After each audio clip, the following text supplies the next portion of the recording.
Hello everyone, I hope you fine and doing well. आज हम बात करेंगे स्टाफिंग की। मैनेजमेंट के फंक्शंस में जैसे आपने प्लानिंग किया, ऑर्गेनाइजिंग, फिर हम स्टाफिंग करते हैं, डायरेक्टिंग होता है, कंट्रोलिंग होता है। ठीक है, ये फंक्शंस हैं मैनेजमेंट के। अगर इन सब में देखें तो स्टाफिंग सबसे क्रिटिकल फंक्शन बन जाता है। क्रिटिकल बोले तो सबसे सिग्निफिकेंट फंक्शंस। अगर आप मैनेजमेंट के डिफिनेशंस को देखें तो management is the process of getting things done to achieve the organisational goal. ठीक है, जो गेटिंग थिंग्स डन है मतलब काम को कंप्लीट करना, एंड काम को कंप्लीट करना is not possible without staffing, without putting the right person at right place और एट राइट टाइम। ओके, अगर स्टाफिंग के डिफिनेशंस की बात करें तो normally in simple words we say staffing is the process of placing right person at right place at right time. Okay, it is the process of human resources planning और workforce planning, job analysis, job design, recruitment, selection, training and development, orientation and onboarding, succession planning, performance management, ये सारे functions हम staffing के process में करते हैं। अब जो स्टाफिंग है ये इतना आसान नहीं है। अगर द वर्ड स्टाफिंग जब समझ में आता है, बड़ी बड़ी जो कंसल्टेंट लेवल की जो कंपनी होती है या कंसल्टेंट होते हैं जो स्टाफिंग करते हैं, क्योंकि राइट पर्सन को राइट प्लेस पे रखना है। एक तो राइट पर्सन और राइट प्लेस में रखना एक सिग्निफिकेंट टास्क है। इसके अलावा आपने टैलेंट हंट सुना होगा, टैलेंट एक्वाजिशन सुना होगा, हेड हंटिंग सुना होगा, ब्रेन ड्रेन सुना होगा, रिवर्स ब्रेन ड्रेन सुना होगा। अब सोचो कि टैलेंट कितना इंपॉर्टेंट है कि लोग इसे एक्वायर करने के लिए या राइट पर्सन को सेलेक्ट करने के लिए all over the world search करते हैं ग्लोबल स्टाफ को। अब अमेरिकन बड़ी बड़ी कंपनी, आप सोचो गूगल है, टेस्ला जैसी कंपनी, माइक्रोसॉफ्ट जैसी कंपनी, अगर आप सोचो कि इंडिया में आती है रिक्रूट करने के लिए, मतलब स्टाफिंग के लिए, सोर्स करती है यहाँ से बेस्ट टैलेंट को, वो अपने कंपनी में ले जाता है और उसे आउटपुट लेता है। तो इस तरह से पूरे, अब सोचो कितना सिग्निफिकेंट फंक्शंस है कि पूरे ग्लोबली मतलब हम स्टाफ को सर्च करते हैं, राइट पर्सन्स को, और एक से एक एक्सपर्टाइज स्पेशलिस्ट, रिक्रूटमेंट स्पेशलिस्ट या ह्यूमन रिसोर्सेज स्पेशलिस्ट या स्टाफिंग स्पेशलिस्ट इस पर काम करता है।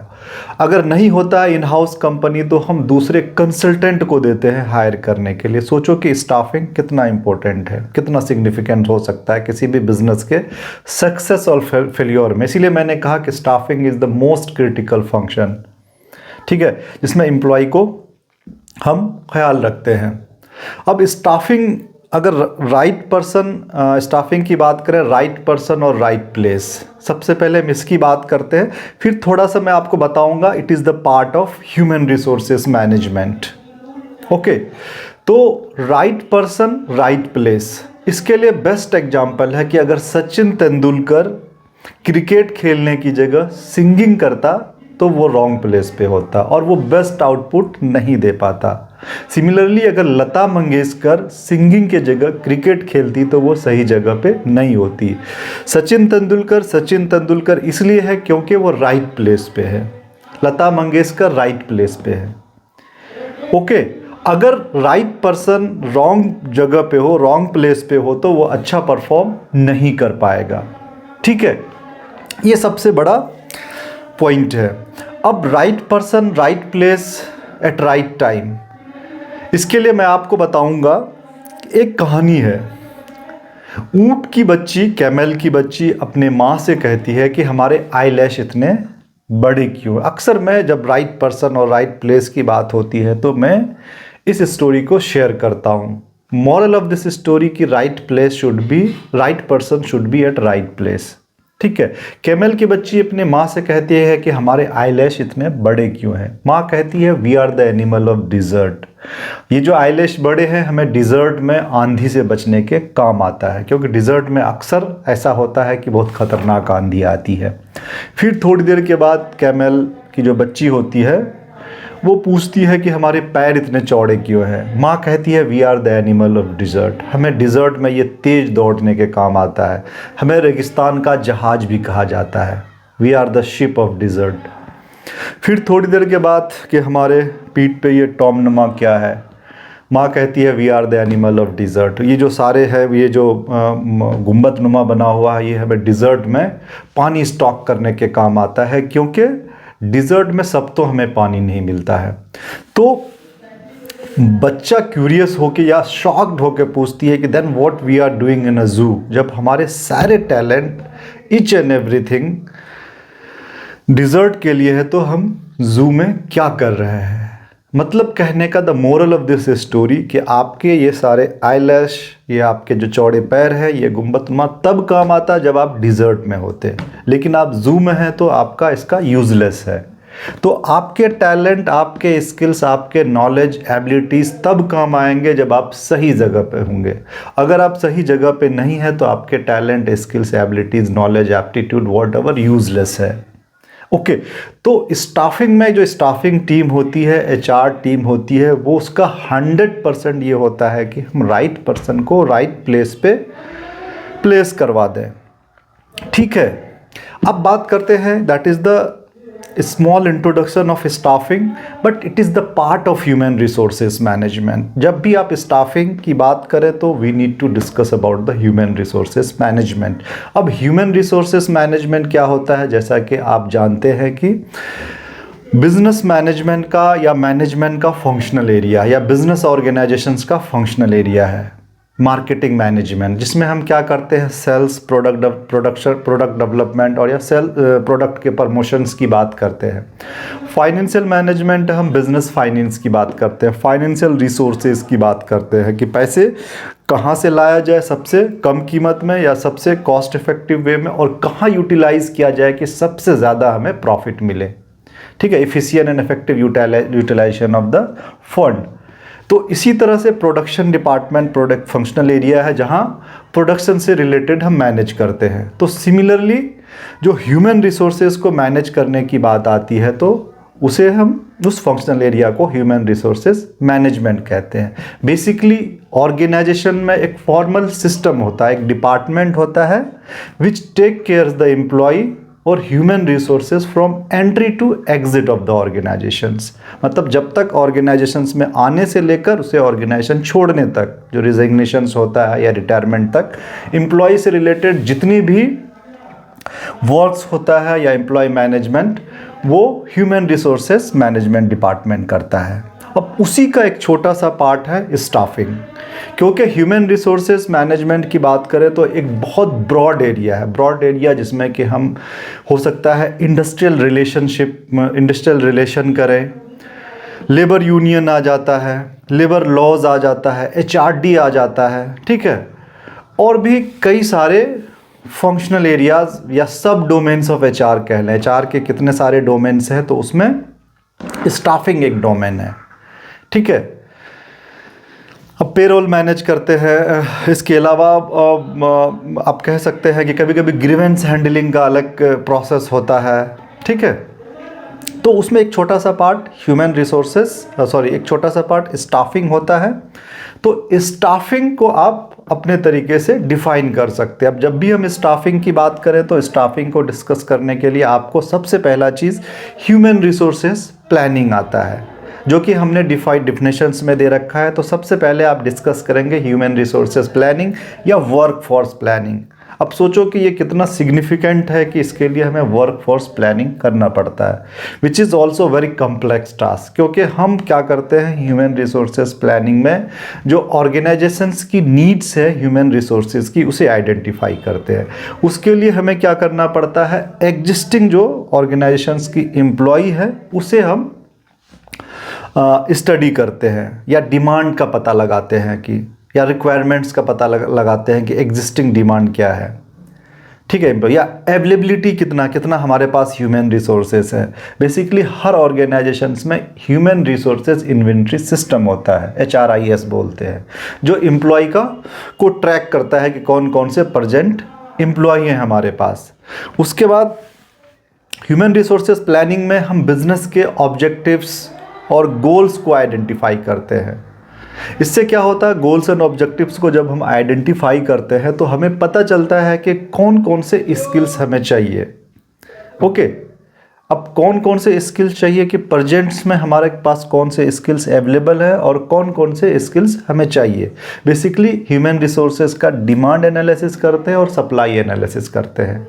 ठीक है, सप्लाई कहने का मतलब ये हुआ कि कौन कौन से स्किल्स की सप्लाई है या नहीं है, मतलब लेबर मार्केट की स्टेज। जब हम सप्लाई की बात करते हैं, लेबर मार्केट, क्योंकि आपको स्किल्स लेबर मार्केट से मिलना है। अब लेबर मार्केट क्या होता है, लेबर मार्केट बोले तो जो प्रोस्पेक्टिव एम्प्लॉय होता है किसी भी कंट्री में कह लीजिए या किसी भी या इंटरनेशनल मार्केट में, जो बच्चे वोकेशनल कॉलेजेस या इंस्टीट्यूशंस आपके तरफ पास आउट होते हैं, उसके पास वो स्किल्स है कि नहीं है। समटाइम्स क्या होता है कि स्किल्स मिसमैच हो जाता है या स्किल्स डेफिसिट, स्किल हमें मिलता नहीं है। ठीक है, तो हमें ट्रेन करने की ज़रूरत पड़ती है। ओके, तो ह्यूमन रिसोर्सेज प्लानिंग में हम क्या करते हैं, ऑर्गेनाइजेशंस की नीड्स को आइडेंटिफाई करते हैं, जिसमें डिमांड और सप्लाई, स्किल्स का डिमांड कितना है, सप्लाई क्या है, इसे एनालिसिस करके ऑर्गेनाइजेशंस के रिक्वायरमेंट्स को आइडेंटिफाई करते हैं। स्टाफिंग टीम का एक काम और है जॉब एनालिसिस करना, जॉब डिज़ाइन करना, job analysis and job design. अब जॉब एनालिसिस आपको जॉब के बारे में कैसे पता होगा कि एक जॉब को, क्योंकि आप स्टाफिंग, आपको राइट पर्सन को राइट प्लेस पे प्लेस करना है, तो you should know about the कि जॉब में कौन कौन से टास्क परफॉर्म करने होंगे और कौन कौन से स्किल्स चाहिए उस जॉब को परफॉर्म करने के लिए, कितना टाइम चाहिए, कौन से इक्विपमेंट चाहिए, डिफ़िकल्टी लेवल क्या होता है। ठीक है, इसके थ्रू हम क्या करते हैं, जॉब एनालिसिस करते हैं। ये या तो जॉब करने वाले की इंटरव्यू लेते हैं इसमें, या जॉब के प्लेस पे जाके देखते हैं, ऑब्जर्व करते हैं। There are various methods of analysing a particular job. ठीक है, उसके बाद जॉब डिज़ाइन करते हैं। जॉब डिज़ाइन का मतलब है कि कई सारे टास्क को मिला के एक जगह हम रखते हैं, मतलब है कि collection of task to form a job. क्योंकि एक जॉब और टास्क की जब बात करते हैं, task is the single unit of work, एक छोटा सा यूनिट होता है, फिर कई टास्क मिलके जॉब बनता है। ठीक है, तो उस जॉब में एक प्रोफाइल होता है, जॉब में कौन कौन से टास्क रखने हैं, इंक्लूड करने हैं। ठीक है, तो इसे हम जॉब डिज़ाइन कहते हैं। जब हम जॉब एनालिसिस और जॉब डिज़ाइन करते हैं तो उसका एक रिजल्ट आता है। 3 डॉक्यूमेंट्स हमारे पास आते हैं, 3 स्टेटमेंट।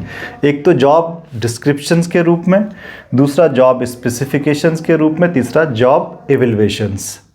अब जॉब डिस्क्रिप्शंस बहुत इंपॉर्टेंट डॉक्यूमेंट्स हैं जब भी जो रिक्रूटमेंट के लिए, ट्रेनिंग के लिए, परफॉर्मेंस मैनेजमेंट के लिए हमें काम आता है।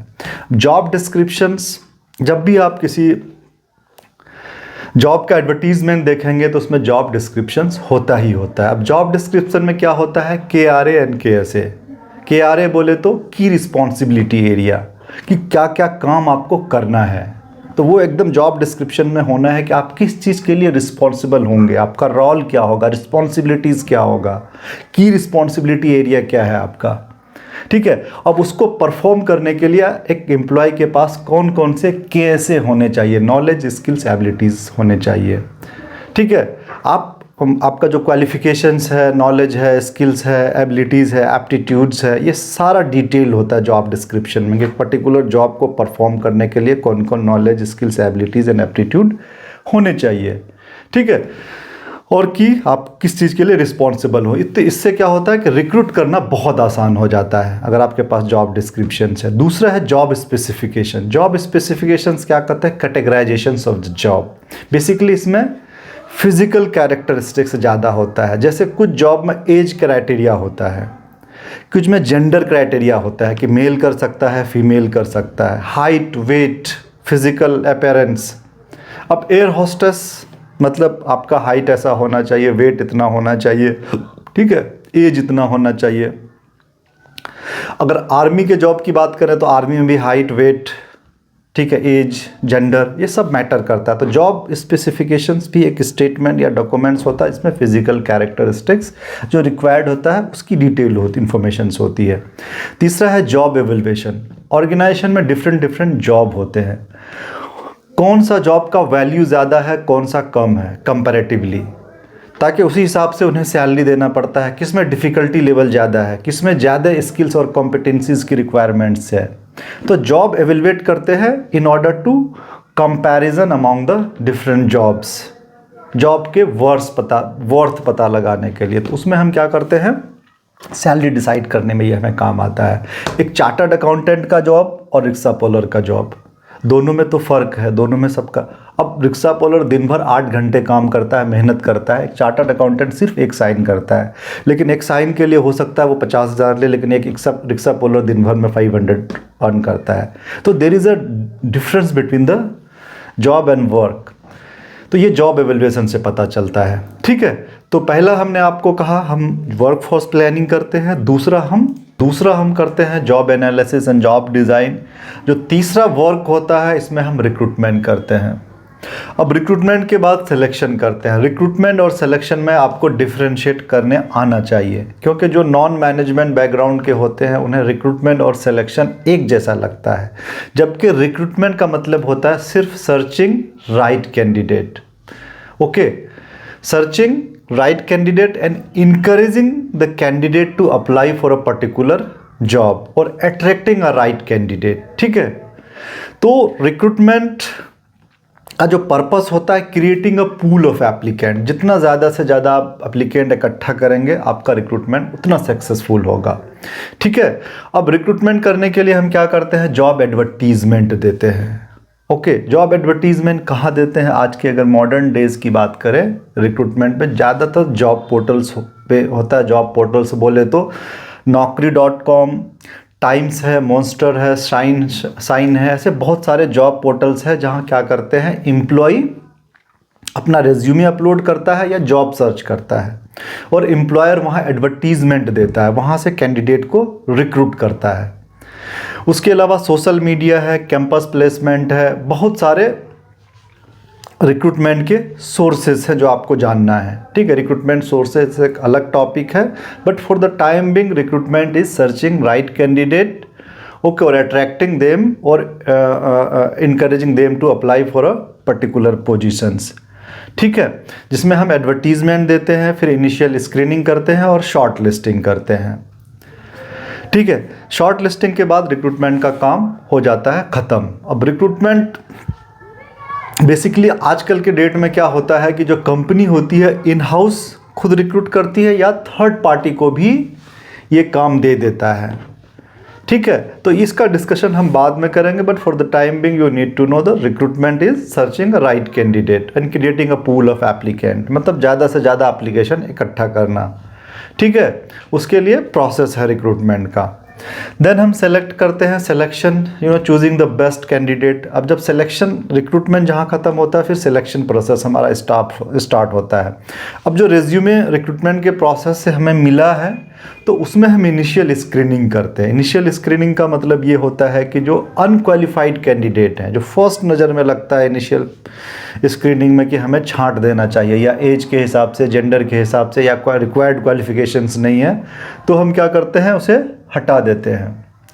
फिर हम क्या करते हैं, उन्हें उसका टेस्ट ले सकते हैं, एम्प्लॉयमेंट टेस्ट में किसी का इंटेलिजेंट टेस्ट ले सकते हैं, नॉलेज टेस्ट ले सकते हैं, एप्टीट्यूड टेस्ट ले सकते हैं, ट्रेड टेस्ट ले सकते हैं। ट्रेड बोले तो जो उसका स्पेशलाइजेशंस है, अगर कोई एचआर है तो एचआर से रिलेटेड हम टेस्ट लेते हैं, कोई इंजीनियर है तो इंजीनियर, ठीक है।